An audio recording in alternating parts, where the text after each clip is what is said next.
Hello students, welcome back to physics with Shivam sir. आज हम लोग magnetic effects due to current या moving charges and magnetism जो है चैप्टर का नाम, उसमें 5th लेक्चर लेके आए हैं। इसके पहले 4 लेक्चर्स अपलोड हुए हैं, उसका लिंक तुमको डिस्क्रिप्शन में मिल जाएगा।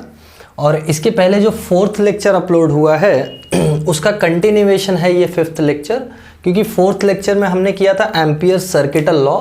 वो एम्पियर सर्किटल लॉ का हमको आज एप्लीकेशंस देखना है, ठीक है। इस एम्पियर सर्किटल लॉ का यूज़ करके हम मैग्नेटिक फील्ड निकालेंगे inside a solenoid and inside a toroid. तो मैं यहाँ पे ज़रा एम्पियर सर्किटल लॉ लिख देता हूँ ताकि तुमको याद रहे। एम्पियर सर्किटल लॉ बोलता है कि अगर कोई क्लोज्ड लूप है लाइक दिस और इसके अंदर कोई करंट है, जैसे फॉर एग्जांपल एक करंट है जो बाहर की तरफ आ रहा है आई, तो इस लूप के अलॉन्ग जो मैग्नेटिक फील्ड बनती है उसका line integration B dot dl is equals to mu naught times the current enclosed by this loop। ये है एम्पियर सर्किटल लॉ। इसको कैसे अप्लाई करना है, इसमें dl क्या है, ये क्लोज्ड इंटीग्रेशन क्या है, ये सब पिछले लेक्चर में डिटेल में एक्सप्लेन किया है। तो इट्स बेटर कि तुम पिछला लेक्चर देख के आओ, तब तुमको एम्पियर सर्किटल लॉ अप्लाई करने को समझ में आएगा यहाँ पे। और उसको अप्लाई करके कैसे हम सोलेनॉइड और टोरॉइड की फील्ड निकालते हैं वो आज हम इस लेक्चर में देखेंगे, ठीक है। तो एम्पियर सर्किटल लॉ मैंने ऊपर से बता दिया है कि ये होता है, इसका ये फॉर्मूला होता है। यहाँ ये डॉट प्रोडक्ट है, अगर वेक्टर्स से फैमिलियर हो तो तुमको अच्छे से पता होगा क्या होता है डॉट प्रोडक्ट वगैरह वगैरह, ठीक है। तो चलो स्टार्ट करते हैं आज का लेक्चर। आज हम लोग निकालेंगे magnetic field inside an ideal solenoid. थोड़ा सोलेनॉइड के बारे में बता देता हूँ, फिर आइडियल सोलेनॉइड का फील्ड निकालते हैं हम लोग। ध्यान दो, पहले हम लोग समझ लेते हैं व्हाट इज अ सोलेनॉइड। तो देखो 2 तरीके के सोलेनॉइड होते हैं। एक ऐसा सोलेनॉइड होता है, अच्छा सोलेनॉइड जब भी मैं बोलता हूँ होता क्या है सोलेनॉइड, देखो तुमने देखा होगा स्कूल में डायग्राम में सोलेनॉइड देखा होगा। एक बेस होता है सिलेंड्रिकल बेस, इस सिलेंड्रिकल बेस पे वायर का वाइंडिंग होता है लाइक दिस। जैसे यहाँ से ये वायर मैंने डाला, ये वायर आया यहाँ से, तो ये वायर इस पे ऐसे वाइंड होता है लाइक दिस। इसको हम लोग एक सोलेनॉइड बोलते हैं। ये एक रफ रिप्रेजेंटेशन है सोलेनॉइड का। मतलब देखो हुआ क्या है, यहाँ पे एक कुछ ऐसे समझ लो, मेरे पास ये एक रॉड की तरह है, इसके ऊपर मैंने वायर वाइंड कर दिया तो बन गया मेरा सोलेनॉइड। इसको हम सोलेनॉइड बोलते हैं, ठीक है। ये जो सोलेनॉइड होता है इसका अपना कुछ बिहेवियर होता है। जैसे देखो तुमने स्कूल में पढ़ा होगा, solenoid behaves as a current carrying solenoid behaves as a bar magnet. ये तुमने स्कूल में देखा होगा, CBSE में भी और स्टेट बोर्ड वालों ने भी। देखो कैसे होता है ये, जैसे फॉर एग्जाम्पल यहाँ पे मैं एक बैटरी लगा दूँ तो ये सोलेनॉइड में से क्या होगा, यहाँ से करंट फ्लो करेगा ऐसे आई। देखो ना, ये बैटरी है पॉजिटिव नेगेटिव, तो करंट यहाँ से जाएगा, तो कहना इसे यहाँ करंट हर एक टर्न में फ्लो करेगा, यस और नो। जब हर एक टर्न में करंट फ्लो करेगा तो ज़रा ध्यान से देखो, अगर मैं करंट का डायरेक्शन लूँ और मैग्नेटिक फील्ड का डायरेक्शन निकालूँ तो मेरे हिसाब से मैग्नेटिक फील्ड ऐसे जाती हुई दिखाई पड़ रही है। अरे हमको क्या करंट का डायरेक्शन कैसे मिलता है, राइट हैंड थंब रूल ना, करंट के डायरेक्शन में थंब को रखो और मैग्नेटिक फील्ड उसके अलॉन्ग कर्ल होती है। तो देखो इधर करंट के डायरेक्शन में थंब, मैग्नेटिक फील्ड कर्ल हो रही है, यानी जो मैग्नेटिक फील्ड लाइंस हैं वो कुछ ऐसी हैं, यस और नो। देखो लाइक दिस, ज़रा ध्यान से देखो ये मैग्नेटिक फील्ड लाइंस किस तरीके की हैं। अगर हम लोग ठीक से देखें तो मैग्नेटिक फील्ड लाइंस एक तरफ से अंदर जा रही हैं और एक तरफ से बाहर आ रही हैं। हमको मालूम है ऐसा किस में होता है, बार मैग्नेट में, यस और नो। तो ये कौन सा बन गया, साउथ पोल, ये बन गया नॉर्थ पोल। तो अगर एक सोलेनॉइड बार मैग्नेट की तरह बिहेव कर रहा है तो उसकी फील्ड भी होगी। बस यही फ़र्क है कि हमको फील्ड बाहर कहीं नहीं निकालना है, हमको फील्ड सोलेनॉइड के अंदर निकालना है। तो ये अपना सोलेनॉइड है। हम नॉर्मल सोलेनॉइड ना लेके हम आइडियल सोलेनॉइड लेंगे। मैं तुमको फ़र्क बता देता हूँ आइडियल सोलेनॉइड और नॉर्मल सोलेनॉइड में। आइडियल सोलेनॉइड मतलब a solenoid of infinite length. अब तुम बोलोगे सर इतना लंबा सोलेनॉइड बनाएंगे कैसे, तो एक्चुअल में इतना लंबा सोलेनॉइड हम बनाते भी नहीं है, हम नॉर्मल सोलेनॉइड को ही आइडियल की तरह ट्रीट करते हैं। कैसे, जब हम इस सोलेनॉइड के बहुत छोटे से पार्ट को कंसिडर करते हैं तो उसका बचा हुआ जो पार्ट है ना वो इनफाइनाइट की तरह बिहेव करता है। जैसे एग्जांपल के लिए ये पूरा बोर्ड, इस बोर्ड पे अगर मैं एक डॉट की तरह ट्रीट करूं, जैसे मैं बोलूं ये डॉट, तो इस डॉट के लिए ये बोर्ड तो इनफाइनाइट हो गया ना, समझा क्या। या जैसे एग्जांपल के लिए समझ लो इस बोर्ड पे एक चींटी है, तो वो चींटी के लिए ये पूरा बोर्ड बहुत बड़ा है, तो चींटी के लिए ये बोर्ड प्रैक्टिकली इनफाइनाइट हो गया। बात समझ में आई? तो इन्फिनिटी एक रिलेटिव टर्म होता है, परेशान मत हो, लिटरली मत जाओ कि सच में इनफाइनाइटली लंबा सोलेनॉइड, ये पॉसिबल भी नहीं होगा ना इतना लंबा सोलेनॉइड बनाना प्रैक्टिकली।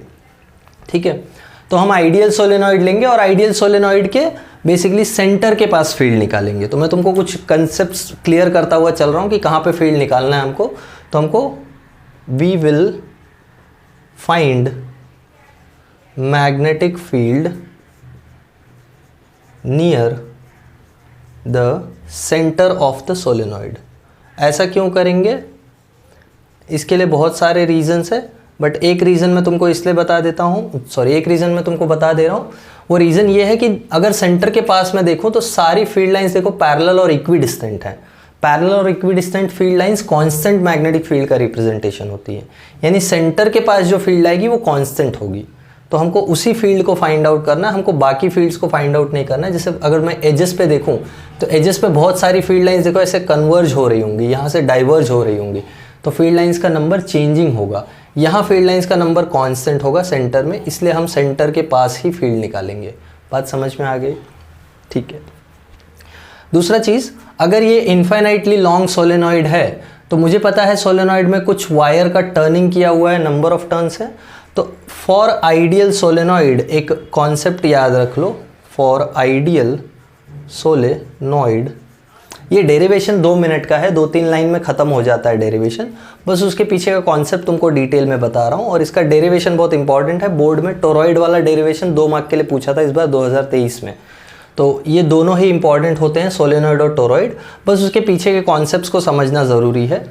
आइडियल सोलेनॉइड के लिए हमको एक टर्म डिफाइन करना पड़ता है, that is called as n, which is number of turns per unit length, या कैपिटल N/L। इसको बोलते हैं number of turns per unit length, यानी यूनिट लेंथ में कितने टर्न्स हैं। देखो इसको क्यों डिफाइन करना ज़रूरी है, अगर सोलेनॉइड इनफाइनाइटली लॉन्ग है तो तुम बता सकते हो क्या टोटल कितने टर्न्स है? नहीं बता सकते। अरे टर्निंग हुआ है, वाइंडिंग हुआ है और इनफाइनाइटली लॉन्ग तक हुआ है, तो बता पाओगे क्या कितना टर्न्स है? नहीं बता सकते ना। तो इसलिए हम क्या करते हैं, हम यूनिट लेंथ में कितने टर्न्स है वो निकाल लेते हैं। Number of turns per unit length. So this is a very important term solenoid के लिए, इनफैक्ट टोरॉइड के लिए भी इंपॉर्टेंट टर्म है, तो ये याद रखना। ये अपना आइडियल सोलेनॉइड का कॉन्सेप्ट है जो कि इनफाइनाइटली लॉन्ग होता है और जिसका फील्ड हमको सेंटर के पास निकालना है। और सोलेनॉइड खुद क्या होता है ये हमको पता चल गया यहाँ पे। अच्छा देखो, एक दूसरे टाइप का भी सोलेनॉइड होता है, वो ये होता है कि ये जो हमने सिलेंड्रिकल रॉड यूज़ किया है ना, इस सिलेंड्रिकल रॉड को अगर हम फेरोमैग्नेटिक सब्सटेंस ले लें या बोल सकते हो कंडक्टिंग सब्सटेंस ले लें, तब पूरा सिचुएशन थोड़ा अलग हो जाता है। तब जो फील्ड होती है वो थोड़ी सी अलग होती है, वो हम आगे के चैप्टर में देखेंगे, मैग्नेटिज्म एंड मैटर या मैग्नेटिक मटेरियल्स करके जो चैप्टर है HSC और CBSC में, उसको हम आगे के पार्ट में देखेंगे। अभी फ़िलहाल के लिए हम खाली एक नॉर्मल सोलेनॉइड ले रहे हैं और इसका जो बेस है वो नॉन कंडक्टिंग बेस है। फिलहाल के लिए इमेजिन कर लो एक लकड़ी है, लकड़ी के ऊपर वायर वाइंड किया है, बस दैट्स ऑल। कुछ भी, लकड़ी हो सकता है, ग्लास हो सकता है, कुछ भी हो सकता है। ठीक है, चलो ये रफ करूं, अब मैं डेरिवेशन करूं। ये आइडियल सोलेनॉइड के लिए ये कॉन्सेप्ट्स याद रखोगे ना, इतनी चीज़ें। सोलेनॉइड ये है, आइडियल सोलेनॉइड मतलब इनफाइनाइट लेंथ। ठीक है, चलो ये पॉज करके नोट डाउन कर लेना। अब मैं आगे बढ़ता हूँ to derive the magnetic field. हम एम्पियर सर्किटल लॉ यूज़ करेंगे डिराइव करने के लिए। तो एम्पियर सर्किटल लॉ देख के आओ, इसलिए तुमको मैंने स्टार्टिंग में ही बोल दिया कि पिछला लेक्चर देख के आओ, तभी ये समझ में आएगा, वरना ये ऊपर से निकल जाएगा तो दिक्कत होगी। तो देखो हाँ, गर्मी बहुत है, बारिश हो रही है, धूप पड़ रही है, बड़ी दिक्कत है मौसम का, कुछ पता ही नहीं क्या चल रहा है एकदम डायनामिक वेदर हो गया है। देखो, we are going to find out magnetic field inside और इनसाइड एन आइडियल सोलेनॉइड। ठीक है, हम एक आइडियल सोलेनॉइड के अंदर मैग्नेटिक फील्ड निकालने जा रहे हैं and this derivation is very important. मैं यहाँ पे इंपॉर्टेंस तुमको देता हुआ चल रहा हूँ बोर्ड के लिए, तो लेते हुए चलना।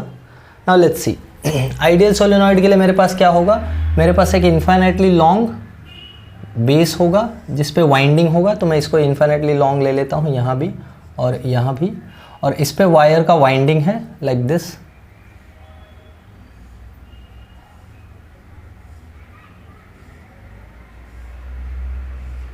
अब मैं पूरा अरेंजमेंट नहीं बनाऊंगा, मैं बैटरी नहीं बना रहा हूँ, बस तुमको कंसिडर कर लेना है कि हाँ एक बैटरी कनेक्टेड है जिससे करंट आ रहा है, ठीक है।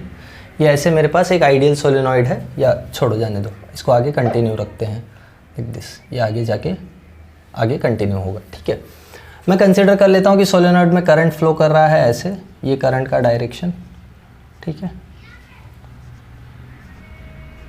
मुझे मैग्नेटिक फील्ड निकालनी है सोलेनॉइड के अंदर। क्लियरली मुझे पता है कि मैग्नेटिक फील्ड जो होगी वो कैसी होगी। मैग्नेटिक फील्ड लाइंस अगर मैं ध्यान से देखो, करंट के डायरेक्शन में थंब को रख के कर्ल करूं तो मैग्नेटिक फील्ड लाइंस कुछ ऐसी आ रही हैं, है ना, ये मैग्नेटिक फील्ड लाइंस, यस, ये देखो मैग्नेटिक फील्ड लाइंस। अच्छा, ये जो मैग्नेटिक फील्ड लाइंस हैं ये पैरेलल कब होंगी, एक और चीज़ समझ लो, अगर मैं ये इन्फाइनाइटली लॉन्ग सोलेनॉइड लूँ, अगर ये सोलेनॉइड छोटा होता, जैसे ये सोलेनॉइड होता, तो ये फील्ड लाइंस देखो कुछ ऐसे बेंड होते हुए जाती ना। अरे फील्ड लाइंस हमेशा कर्ल फॉर्म करती हैं, ये जाके ऐसे क्या करती हैं, ऐसे जाके इनको क्लोज होना है ना आगे जाके, यस और नो बोलो, तो इनको ऐसे कर्ल होके क्लोज होना है। बट अगर यही सोलेनॉइड इनफाइनाइट हो जाए तो फील्ड लाइंस टर्न कहाँ होंगी, वो तो सीधे ही चलती रहेंगी ना। तो ये फ़ायदा होता है आइडियल सोलेनॉइड लेने का, जो फील्ड लाइंस होती हैं फील्ड लाइंस सीधी ही रह जाती हैं, और अगर सीधी हैं तो they are parallel and equidistant from each other. ये एडवांटेज है आइडियल सोलेनॉइड लेने का, फील्ड अपने आप यूनिफॉर्म हो जाता है या कांस्टेंट हो जाता है, ठीक है।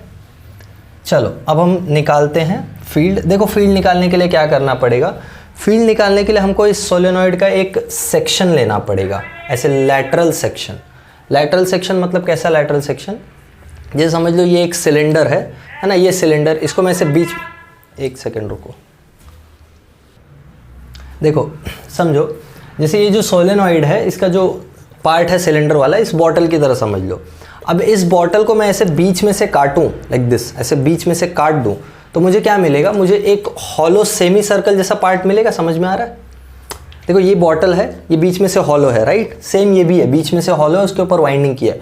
तो मैं इसको ऐसे बीच में से काट दूं, दिख रहा है ये सेक्शन ऐसे बीच में से काटूं, दो टुकड़े करूं, तो मुझे क्या मिलेगा, मुझे एक सेमी सर्कल ऐसा वाला मिलेगा। समझ में आ रहा है, ऐसा सेमी सर्कल आधा, यस और नो, आधा सेमी सर्कल कुछ ऐसे एक शेप मिलेगा, दिखाई पड़ रहा है, ऐसे शेप आधा सेमी सर्कल। तो उस आधे सेमी सर्कल में मैं ऊपर का आउटलाइन और नीचे का आउटलाइन ड्रॉ करता हूं, क्योंकि बीच में तो खाली होगा। देखो ये ऐसा, जब मैं इसको काट दूंगा बीच में से तो ऐसे बचेगा ना ये पूरा। समझ में आ रहा है ये चीज़, तो देखो ये ऊपर का आउटलाइन, ये नीचे का आउटलाइन, तो मैं ऊपर और नीचे का आउटलाइन जब ड्रॉ करूंगा तो मुझे देखो कुछ ऐसा दिखाई पड़ेगा, ये ऊपर का आउटलाइन ऐसे, और ये नीचे का आउटलाइन लाइक दिस। अब बोलो समझ में आया, यस। और इस पे वाइंडिंग ऐसा हुआ है, तो अब मैं वाइंडिंग ना बना के मैं खाली करंट बनाऊंगा, क्यों, क्योंकि मुझे एम्पियर सर्किटल लॉ अप्लाई करना है ना। तो अब मैं करंट बनाऊंगा, फिलहाल के लिए कंसिडर कर लेते हैं हर एक टर्न में या इस वायर में जो करंट चल रहा है वो आई है। और अपने को मालूम है आइडियल सोलेनॉइड के लिए एक कॉन्सेप्ट कि यहाँ पे number of turns per unit length use होगा, ठीक है। तो ये सब बातें याद रखना, अभी जस्ट लिखा के दिया था। अब देखो ये दो पार्ट्स मैंने ले लिए, ये ऊपर का आधा पार्ट, ये नीचे का पार्ट, ये एक सेमी सर्कल है ना, ऐसे देखो मार्कर गिर रहा है, ये ऐसे सेमी सर्कल है ना लाइक दिस। तो ये ऊपर का पार्ट और ये नीचे का पार्ट। अगर मैं करंट को देखूं तो ऊपर करंट अंदर की तरफ जा रहा है, सब जगह दिखाई पड़ रहा है अंदर की तरफ। ये देखो ना, करंट ऐसे जाके ऐसे बाहर आ रहा है ना, ऐसे जाके ऐसे बाहर, ऐसे बाहर।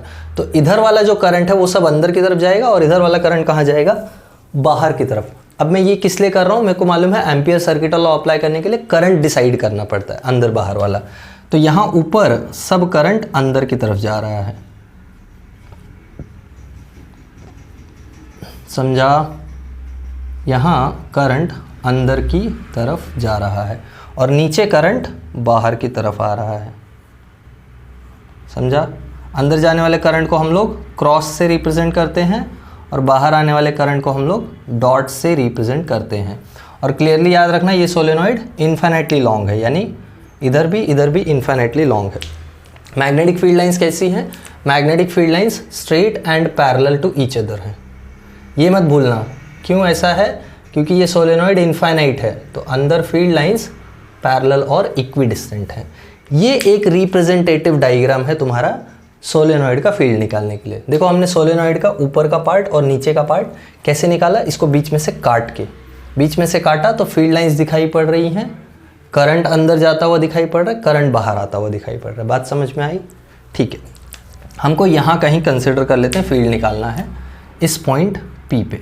ये कोई पॉइंट है, इस पे हमको फील्ड निकालनी है। अब देखो एम्पियर सर्किटल लॉ अप्लाई कैसे करते हैं। जब भी हमको फील्ड निकालनी होती है, ये पिछले लेक्चर में मैंने एक बार अप्लाई किया था, जैसे मेरे पास ये करंट कैरिंग वायर होता है इन्फाइनेटली लॉन्ग, तो मुझे अगर इस पॉइंट पे फील्ड निकालनी थी तो हम क्या करते थे, हम इस पॉइंट से होते हुए एक एम्पीरियन लूप ड्रॉ करते थे, कुछ ऐसा, याद है? ये पिछले लेक्चर में कराया है। तो जब भी हमको पॉइंट P पे या जिस पॉइंट से हमको फील्ड निकालनी होती है, जिस पॉइंट पे फील्ड निकालनी होती है, हम एक एम्पीरियन लूप ड्रॉ करते हैं उस पॉइंट से पास होता हुआ। इस केस में जो एम्पीरियन लूप हम ड्रॉ करेंगे वो एक रेक्टेंगल होगा। तो इस पॉइंट से पास होता हुआ एक रेक्टेंगल हम ड्रॉ कर रहे हैं लाइक दिस। ये एक रेक्टेंगल हम ड्रॉ कर रहे हैं, ठीक है। ये रेक्टेंगल है जिसका कुछ लेंथ है, कुछ ब्रेड्थ है। ये पॉइंट P से पास होता हुआ एक रेक्टेंगल है जिसका कुछ लेंथ है और जिसका कुछ ब्रेड्थ है। कंसिडर कर लेते हैं इसका लेंथ है L। हाँ, कंसिडर कर लेते हैं इसका लेंथ है L, यहाँ लिख लेते हैं, और इसका ब्रेड्थ है B, ठीक है। लेंथ और ब्रेड्थ है इसका। अब देखो ये रेक्टेंगल का मैं नाम दे दूँ, let's just call it ABCD। Is that clear? ये जो रेक्टेंगल है ABCD, ये मेरा एम्पीरियन लूप है। देखो ये सब पिछले लेक्चर में डिटेल में बताया है, क्या होता है एम्पीरियन लूप, क्यों रेक्टेंगल ड्रॉ किया है, वगैरह वगैरह। तो तुमको याद हो तो मैंने बोला था एम्पीरियन लूप का कोई फिक्स शेप नहीं होता है, वो अपने कन्वीनियंस के हिसाब से हम ड्रॉ करते हैं, ठीक है, जैसा हमको चाहिए होता है। तो फिलहाल यहाँ पे हम एक रेक्टेंगल के फॉर्म में एम्पीरियन लूप ले रहे हैं। अब देखो ये एम्पीरियन लूप का डायरेक्शन हमको डिसाइड करना पड़ेगा। तो कैसे डायरेक्शन डिसाइड करेंगे? अगर तुमको याद हो तो हम करंट के डायरेक्शन में थंब को रखेंगे और कर्ल करेंगे। तो लूप का डायरेक्शन मेरे हिसाब से कुछ ऐसे मिल रहा है, ABCD। अब देखो ये लूप में 4 पार्ट्स हैं, क्यों? क्योंकि चारों पार्ट्स के लिए फील्ड अलग अलग है। जैसे D से A वाला जो पार्ट है उसके लिए फील्ड पैरेलल है लूप के, समझ में आया? A से B वाला जो पार्ट है उसमें आधे पार्ट में फील्ड परपेंडिकुलर है, आधे पार्ट में फील्ड है ही नहीं। अब बोलो ये क्या मैंने बोला? इस सोलेनॉइड के बाहर नो मैग्नेटिक फील्ड। इसको थोड़ा समझ लेना, no magnetic field outside the solenoid. ऐसा क्यों है? ऐसा इसलिए है क्योंकि ये सोलेनॉइड इनफाइनाइटली लॉन्ग है। अब अगर सोलेनॉइड इनफाइनाइटली लॉन्ग है तो ये फील्ड लाइन जब तक घूम के यहाँ आएंगी नहीं तब तक बाहर फील्ड आएगा कैसे? अरे फील्ड कब होता है? जब फील्ड लाइंस होती है ना।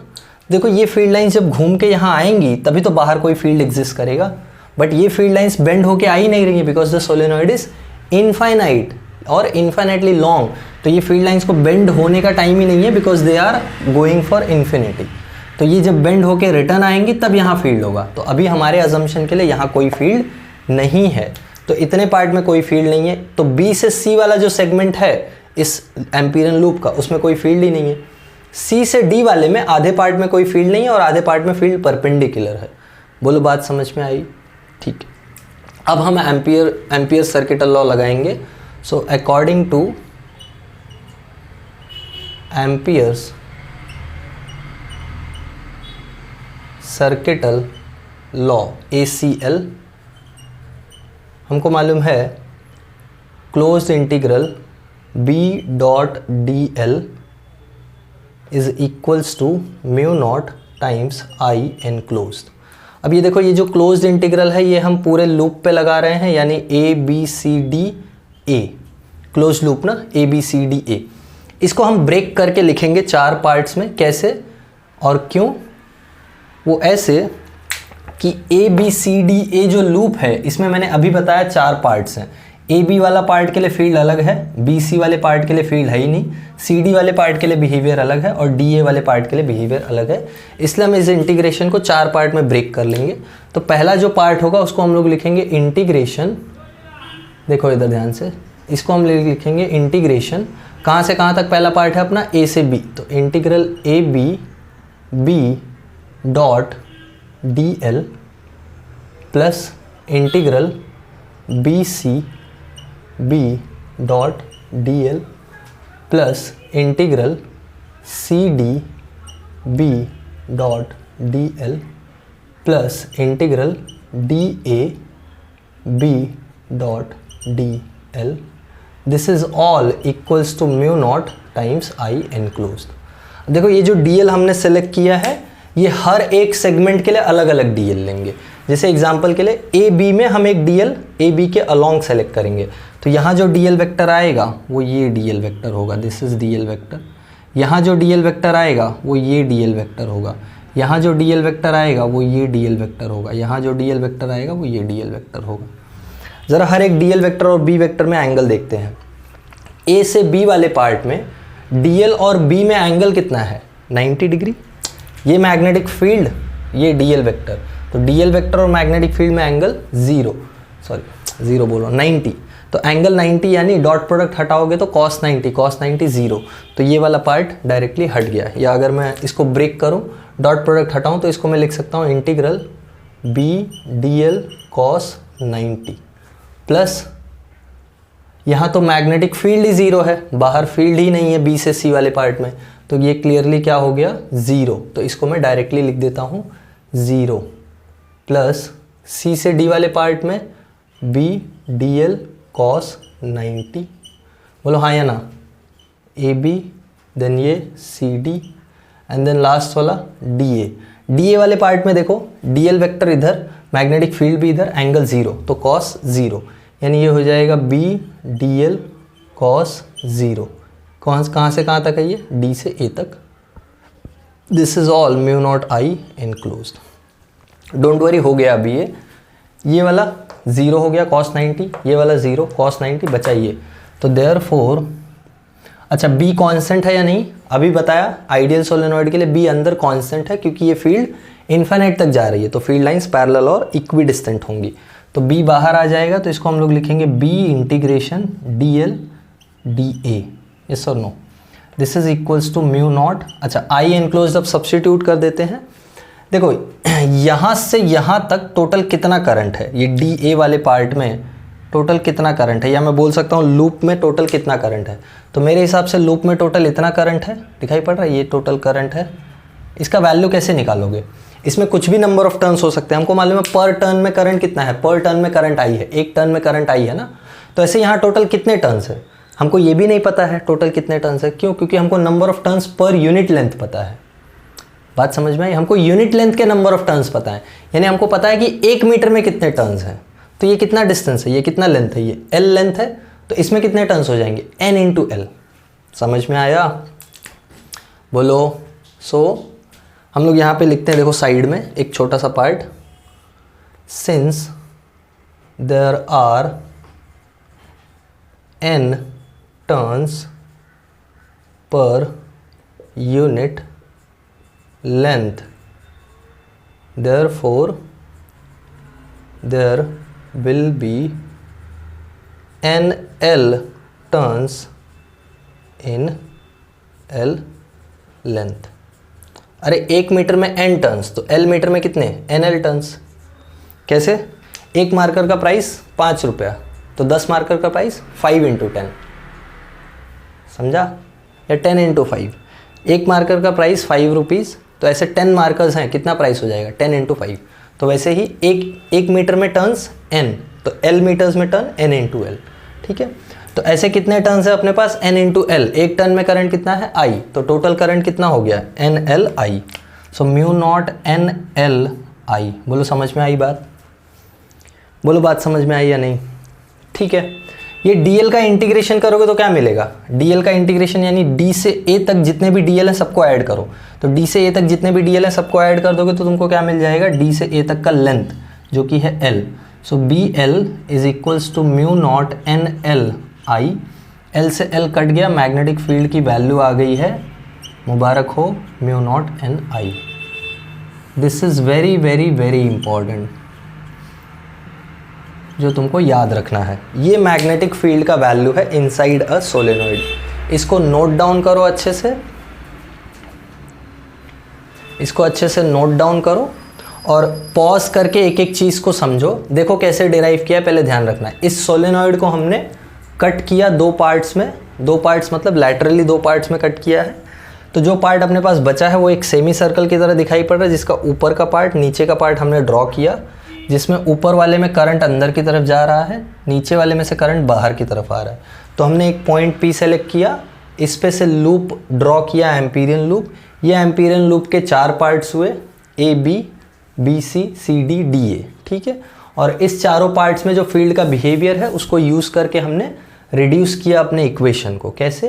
जैसे इस वाले पार्ट में जो फील्ड और DL है वो 90 डिग्री पे है, तो cos 90 0। इधर फील्ड है ही नहीं बाहर, इधर फील्ड ही नहीं है, तो ये अपने आप 0 हो गया। इधर एंगल फिर से 90, तो ये पार्ट cos 90 0। इधर एंगल 0 है तो cos 0 1 हो जाएगा, ठीक है। और फिर जो टोटल करंट है वो निकालने के लिए क्या किया हमने, तो वो निकालने के लिए हमने यूनिटरी मेथड यूज़ किया कि 1 मीटर में टर्न्स हैं स्मॉल n, तो L मीटर्स में टर्न्स कितने हो जाएंगे, n इंटू एल। तो एक टर्न में करंट है I, तो NL टर्न्स में करंट कितना हो जाएगा, NLI। समझा? ठीक है। ज़रा ध्यान से देखो, म्यू नॉट क्या है, परमिएबिलिटी ऑफ फ्री स्पेस, जो कि कांस्टेंट है। स्मॉल n कांस्टेंट है, हमने ऑलरेडी डिफाइन करके रखा है, एक गिवन सोलेनॉइड के लिए ये कांस्टेंट होगा। और I तो कांस्टेंट ही है, यानी फील्ड भी कांस्टेंट है। तो तुमको कभी कभी ये क्वेश्चन कैसे पूछता है मालूम है, show that magnetic field inside a solenoid is constant, 3 mark के लिए पूछ देगा। तो तुमको एक्चुअल में यही डिराइव करके बोलना है, since mu naught n and I all 3 are constants, therefore field is also constant. चलो ये नोट डाउन करो एक एक चीज़ अच्छे से। ओके चलो नोट डाउन कर लिया था। ये नेक्स्ट जो हमको देखना है that is magnetic field inside a thin toroid. Toroid क्या होता है, टोरॉइड होता है सर्कुलर सोलेनॉइड। सर्कुलर सोलेनॉइड मतलब क्या, जो मेरा नॉर्मल सोलेनॉइड था जिस पे ऐसे वाइंडिंग थी, इसको मैंने बेंड करके एक सर्कल बना दिया है। तो देखो ये कुछ ऐसा दिखाई पड़ेगा, समझ में आया? इसको खोलोगे तो ये एक सोलेनॉइड ही है जिस पे ऐसे वाइंडिंग है, इसको मैंने टर्न करके एक सर्कल बना दिया है, ठीक है। तो ये क्या बन गया, एक टोरॉइड। टोरॉइड मतलब होता है सर्कुलर सोलेनॉइड। बात समझ में आ गई? ठीक है। देखो इस सर्कुलर सोलेनॉइड पे या इस टोरॉइड पे वाइंडिंग है, ये वाइंडिंग में हर एक टर्न में करंट फ्लो कर रहा है। ध्यान से देखो, करंट ऐसे आई जाता है और यहाँ से ऐसे करंट ऐसे, फिर ऐसे ऐसे करंट ऐसे फ्लो कर रहा है। यानी अगर मैं ऊपर वाले पार्ट में देखूँ, इस वाले ऊपर वाले पार्ट में, तो करंट अंदर की तरफ जा रहा है, और यहाँ नीचे वाले पार्ट में देखूँ, अंदर वाले पार्ट में, इनर डायमीटर वाला पार्ट, तो करंट बाहर की तरफ आ रहा है। अब ये थिन टोरॉइड लेने का मतलब क्या है, या थिन टोरॉइड का एडवांटेज क्या है, या थिन टोरॉइड क्यों लेना है? थिन टोरॉइड इसलिए लेना है क्योंकि अगर ये टोरॉइड थिन रहा तो इसका जो इनर रेडियस है और जो आउटर रेडियस है दोनों ऑलमोस्ट सेम होगा। डोनट देखा है, डोनट, या जिसने डोनट नहीं देखा है, मेदू वड़ा देखा है ना। मेदू वड़ा जब तुम देखोगे तो मेदू वड़े में बीच में छेद रहता है और वो पूरा एक डोनट के शेप का होता है। तो उसका जो इनर डायमीटर होगा और जो आउटर डायमीटर होगा वो अलग अलग होता है ना। जैसे इसी को मैं देखो ऐसे बनाऊं, एक ये और एक ये, समझ में आया अभी? अब तो अलग ही बन गया कुछ, ये ऐसे। तो देखो इसका कुछ इनर रेडियस ये है और आउटर रेडियस ये है। वहीं पे अगर थिन टोरॉइड है तो थिन टोरॉइड मतलब इनर डायमीटर और आउटर डायमीटर में कोई फ़र्क नहीं होगा, मतलब ये इनर रेडियस ये आउटर रेडियस, यानी डिफरेंस बहुत कम है। तो थिन टोरॉइड एकदम ही पतला टोरॉइड होता है लाइक दिस, जिसका इनर रेडियस और आउटर रेडियस एकदम सेम होता है। उसका फ़ायदा हमको होता है इन डिराइविंग द एक्सप्रेशन, तो वो हम लोग रखेंगे और इसलिए हम थिन टोरॉइड के लिए ही डिराइव करेंगे। डोंट वरी, तुम्हारे सिलेबस में भी थिन टोरॉइड ही है, तुमको थिक टोरॉइड्स नहीं है, इनर आउटर रेडियस वाला। तो अपने लिए इनर रेडियस भी r है और आउटर रेडियस भी r है, ठीक है। बस इतना याद रखो, अपने लिए इनर रेडियस भी r है और आउटर रेडियस भी r है, कोई चेंजेस नहीं उसमें। अब ये जो सोलेनॉइड है या ये जो टोरॉइड है, ज़रा ध्यान से देखो, ये इन्फाइनेटली लॉन्ग नहीं है, तो इसमें नंबर ऑफ टर्न्स इन्फाइनाइट नहीं होंगे, इसमें नंबर ऑफ टर्न्स कुछ फिक्स्ड होंगे। तो हम लोग कंसिडर कर लेते हैं देयर आर n टर्न्स, ये टोटल टर्न्स है, ठीक है। There are total n turns. अब मुझे फील्ड निकालनी है इनसाइड द टोरॉइड। तो देखो फील्ड कहाँ एग्जिस्ट करेगी पहले वो समझ लेते हैं। अगर मैं यहाँ कोई पॉइंट लेता हूँ, मैं फटाफट बता देता हूँ, यहाँ कोई पॉइंट P लेता हूँ, तो इसको पकड़ के मैं एम्पीरियन लूप ड्रॉ करूँगा लाइक दिस, ऐसे। और ये एम्पीरियन लूप में जो फील्ड मैं निकालूंगा, ज़रा ध्यान से देखो फील्ड कैसी होगी।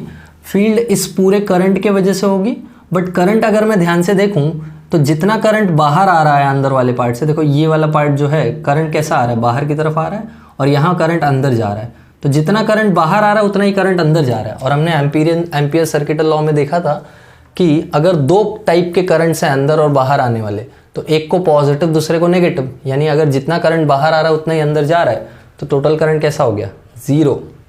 तो टोटल फील्ड बाहर ज़ीरो। वैसे अगर मैं यहाँ कोई अंदर फील्ड ले लूँ, इस पार्ट में ये कोई पॉइंट लूँ और इस पर एक एम्पीरियन लूप ड्रॉ करूँ, तो इस लूप में तो कोई करंट ही नहीं आ रहा है, तो इस लूप में फील्ड एग्जिस्ट ही नहीं करेगा।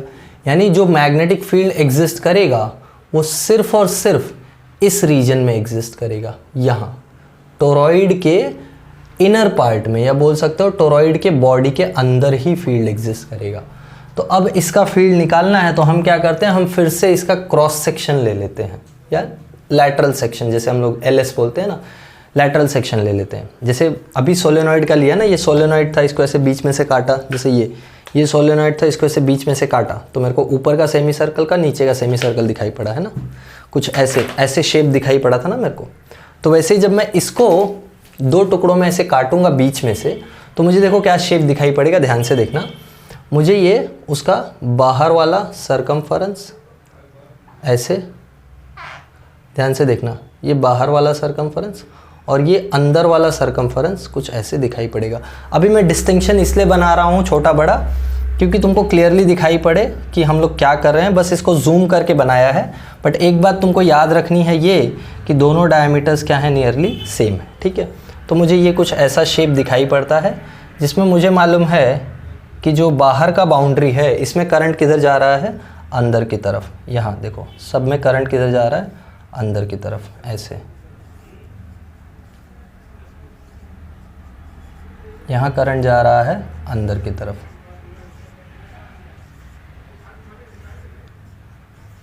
ठीक है, ये समझ में आया? ओके। और ये जो अंदर वाला सर्कल है इसमें करंट किधर आ रहा है, तो इसमें करंट बाहर की तरफ आ रहा है, इसमें से करंट बाहर की तरफ। एक बात याद रखना, जितना करंट अंदर जा रहा है उतना ही करंट बाहर आ रहा है। तो जब मैं सेक्शन लेता हूँ इसका टोरॉइड का, तो मेरे को कुछ ऐसा डायग्राम देखने को मिलता है। समझ में आया? अंदर जाने वाला करंट सब और बाहर आने वाला करंट, ठीक है। अब मुझे फील्ड यहाँ कहीं निकालनी है इस पॉइंट पे, तो मैं क्या करता हूँ, एक एम्पीरियन लूप ड्रॉ करता हूँ लाइक दिस। ये एक मेरा एम्पीरियन लूप हो गया। ये एम्पीरियन लूप का जो रेडियस होगा वो कैपिटल R होगा। क्यों? क्योंकि ये थिन टोरॉइड है, और अगर थिन टोरॉइड है तो यहाँ तक आओ तो भी डिस्टेंस R, यहाँ तक आओ तो भी डिस्टेंस R, यहाँ तक जाओ तो भी डिस्टेंस R। यही तो बताया ना मैंने। चाहे तुम इनर रेडियस लो तो भी वो R है, क्या बाहर आउटर रेडियस लो तो भी वो R है, तो बीच में कहीं हो तो वो R ही है, ठीक है। तो ये टोटल डिस्टेंस R है, हमने एक एम्पीरियन लूप ड्रॉ किया है, ठीक है। अब हम एम्पियर सर्किटल लॉ अप्लाई करने जा रहे हैं, ध्यान देना, फटक से ये 2 मिनट में हो जाएगा, 2-3 लाइन का है। हम एम्पियर सर्किटल लॉ अप्लाई करते हैं, तो अकॉर्डिंग टू, मैं डायरेक्टली ACL लिखता हूँ, Ampere circuital law. Ampere circuital law बोलता है कि integral closed integral B dot DL is equals to mu naught I enclosed. ये जो DL है कहाँ सेलेक्ट करेंगे, तो DL हम इस लूप के अलोंग सेलेक्ट करेंगे। तो हमको लूप का डायरेक्शन डिसाइड करना होता है, कैसे डिसाइड करेंगे, ये देखो करंट बाहर आ रहा है तो करंट का डायरेक्शन और फिर कर्ल करो, तो लूप का डायरेक्शन कुछ ऐसा। तो लूप का डायरेक्शन ऐसा, तो अपना DL वेक्टर भी कुछ ऐसा। तो यहाँ हमने एक DL वेक्टर ले लिया है, ये अपना DL वेक्टर है। अच्छा ज़रा मैग्नेटिक फील्ड सोचो, मैग्नेटिक फील्ड कैसी होगी। तो मैग्नेटिक फील्ड अगर हम लोग देखें तो इस टोरॉइड में ये करंट ऐसे है ना, करंट ऐसे है, तो मैग्नेटिक फील्ड ऐसे, यानी मैग्नेटिक फील्ड देखो हर तरफ से ऐसे जा रही है। ज़रा ध्यान से देखो, करंट के डायरेक्शन में मैंने थंब को रखा और कर्ल किया, तो फिंगर्स ऐसे जा रही हैं, यानी फील्ड लाइंस ऐसे हैं पूरे इसमें। तो ज़रा मैं मैग्नेटिक फील्ड लाइंस को ड्रॉ करूँ, तो मैग्नेटिक फील्ड लाइंस कुछ इस टोरॉइड में ऐसे घूम के जा रही हैं। अरे मैग्नेटिक फील्ड लाइंस हमेशा क्लोज लूप फॉर्म करती है ना, तो यहाँ तो क्लोज लूप इजीली फॉर्म हो जा रहा है, यानी मैग्नेटिक फील्ड लाइंस ऐसे पूरे टोरॉइड में एंटी क्लॉकवाइज मूव कर रही हैं। तो यहाँ भी मैग्नेटिक फील्ड लाइंस ऐसी ही हैं। जैसे मैं बोलूँ तो यहाँ मैग्नेटिक फील्ड का जो डायरेक्शन है वो भी ऐसा ही है। बोलो समझ में आया? अरे सोलेनॉइड में मैग्नेटिक फील्ड हमने स्ट्रेट बनाया था, यहाँ मैग्नेटिक फील्ड लाइंस ऐसे सर्कल में जा रही होंगी, क्योंकि ये खुद ही पूरा सर्कल हो गया है ना। और यही करंट को मैंने ऐसे सर्कल में डाल दिया, तो अब ये मैग्नेटिक फील्ड लाइंस भी सर्कल में। तो ये मैग्नेटिक फील्ड कैसी है, कांस्टेंट है, क्लियरली कांस्टेंट है। टोटल करंट अंदर फिक्स है और डिस्टेंस फिक्स है, तो ये मैग्नेटिक फील्ड कांस्टेंट है। B dot DL, dot product हटाओ, तो डॉट प्रोडक्ट हटाओगे तो एंगल कितना है 0। क्यों 0 है? मैग्नेटिक फील्ड जिधर उधर dl, तो B dl mu not I enclose. कितना टोटल करंट है अंदर? हमको मालूम है 1 टन में करंट है I, टोटल कितने टन है n, तो टोटल करंट हो गया म्यू नॉट n I। बोलो समझ में आया? cos 0 होता है 1, b है कांस्टेंट बाहर आ गया, b into integral dl is equals to mu naught n I। अच्छा, dl का इंटीग्रेशन करो। dl का इंटीग्रेशन मतलब ये पूरे लूप पे dl है, इस पूरे लूप के dl को ऐड कर दोगे तो लूप का सरकमफरेंस मिल जाएगा जो कि हो जाएगा 2 पाई r mu naught n I। देखो b कितना आता है? b आता है mu naught n I upon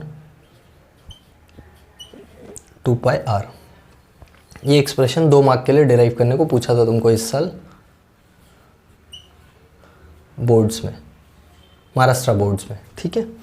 so this is very important, mu naught n i by 2 pi r. ध्यान से देखो ये वाला जो फील्ड है ये भी कांस्टेंट ही है। कैसे? अरे म्यू नॉट कांस्टेंट है, 2 पाई कांस्टेंट है, n number of turns constant है, करंट कांस्टेंट है, रेडियस कांस्टेंट है।